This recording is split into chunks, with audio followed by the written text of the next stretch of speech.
I've never done this pattern before, and I agreed not to sew it too tight. Sew the zigzag pattern here. Quilted Accents was created in the spring of 2023 when I resurrected an old interest of mine. I'm hoping to interest you too. You're asking why you would want something Quilted Accents can make. Let me show you. A woman in Michigan asked on email, "Can you make a quilted purse?" She sent me pictures. She chose colors and star pattern.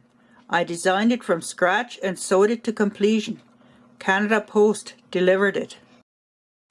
I follow a British blogger's tip for oven mitts. Extra long cuffs protect human skin. I made this little quilt last summer. This winter, I can go shopping in a snowstorm with my walker and keep my groceries warm. I can also use it for a lap robe at the bus stop.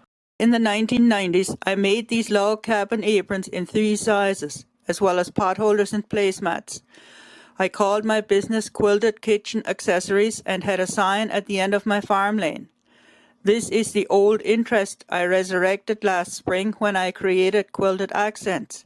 Back then, I sold my quilted kitchen accessories to a store in St. Jacobs. I lived in Elmira. I delivered them with my horse and buggy. In 1999, I was accepted for a juried craft sale at St. Jacobs Public School, but I had to withdraw. By then, I was studying at the university and had no time to sew enough for the sale.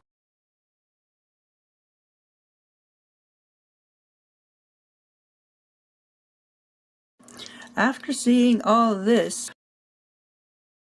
I'm hoping you will trust me with your visions and dreams for quilted accents in your home. You're not sure of my credentials. You want to know who I am. This is where I come from. The yellow brick church. The horse and buggy. Elmira.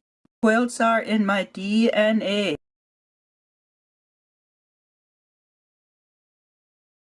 In our culture, it was tradition for mothers to give their daughters enough quilts to set them up for housekeeping. Thus, in the mid-1970s, under my mother's instructions, my sister and I made our first quilts. This was my second quilt. Many scraps in it from clothes my sister's mother and I used to wear. This quilt has quite a story. It is a namesake from my grandmother Sarah, who died when my mother Barbara was about 4 years old. My grandfather remarried. Mother was raised by her stepmother Elizabeth, but Barbara always remembered Sarah. She named me her first daughter after her birth mother. Grandmother Elizabeth made this quilt for me because grandmother Sarah couldn't. This purple and green one was to be my good quilt for the guest room. The light flowery fabric had been a baby gift, but Mom just kept it. In my teens, Mom gave me a choice. Use it for a nice apron or in a quilt. I chose to use it for my best quilt so I could keep it longer, since aprons tended to wear out. I made this quilt about 10 years after my first one. I had enough experience to make it by myself. All I needed was Mom's approval. According to my much younger sister, Mom made this quilt just before she died. Somehow or other, it ended up with me. Note the Jacob's ladder pattern that also appears in many of my own little quilts.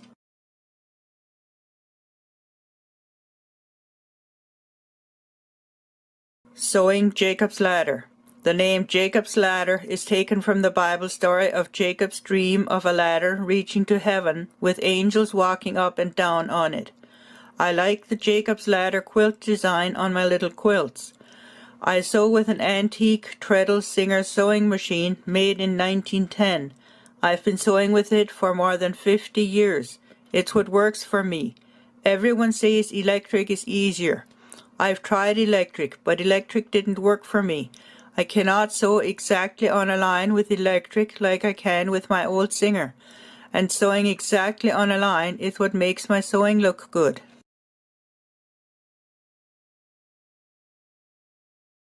The customer sent a picture. Isn't that neat? Even the cats like it. And this wall hanging, the Kiwanis Club bought it for their newly renovated boardroom.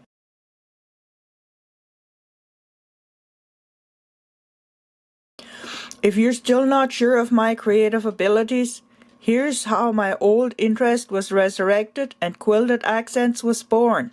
In 2023, when the landlord pulled up my old carpet and installed a new one, I had to move all my furniture.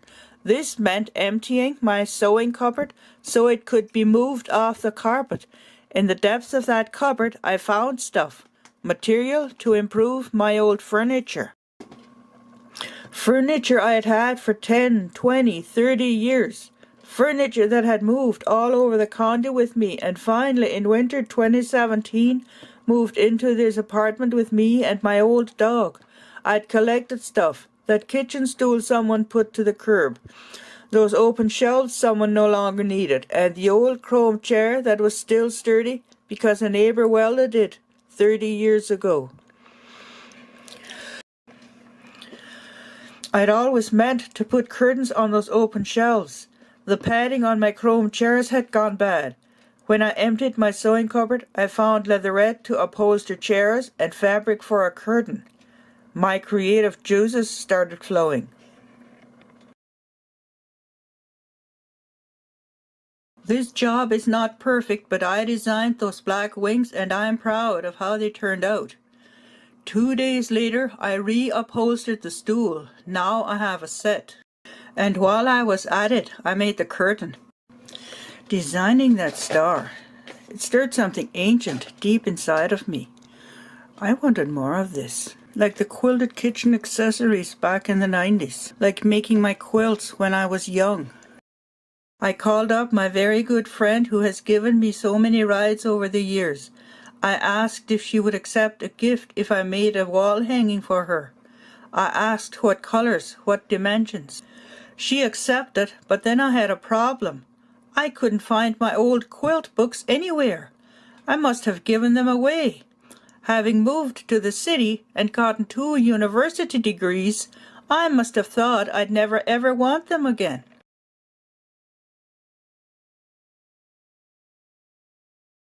I turned to the internet. Using my mother's training of the 1970s, I made my own designs and my own templates. I called my new design Birthday Star because it's a star and my friend said to have it done by her birthday. This is the birthday star on the back of my friend's door. She gave me this beautiful picture. I called it a wall hanging, but I guess it's a door hanging.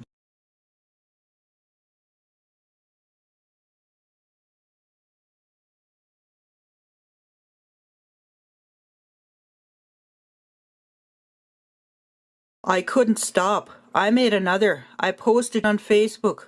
I mentioned it to friends. Orders started coming in. Potholders with pockets that I'd never heard of. I aim for perfection and that takes time. For people on a budget, I make quilted accents with used clothing for a third of the price.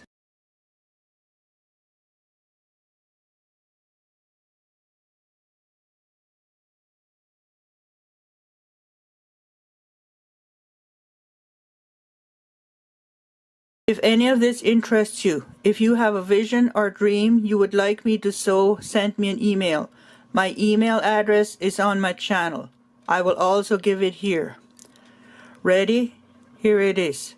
quiltedforaccents@gmail.com. quiltedforaccents@gmail.com. That's the number 4. You can see it on the screen. Please note that my facilities only allow me to sew items 40 inches square, which is the same as 100 centimeters square. That's about the size of a baby blanket.